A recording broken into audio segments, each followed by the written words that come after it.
بسم الله الرحمن الرحيم إذا زلزلت الأرض زلزالها وأخرجت الأرض أثقالها وقال الإنسان ما لها يومئذ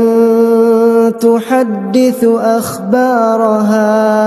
بأن ربك أوحى لها يومئذ يصدر الناس أشتاتا ليروا أعمالهم فمن يعمل مثقال ذرة خيرا يره ومن يعمل مثقال ذرة شرا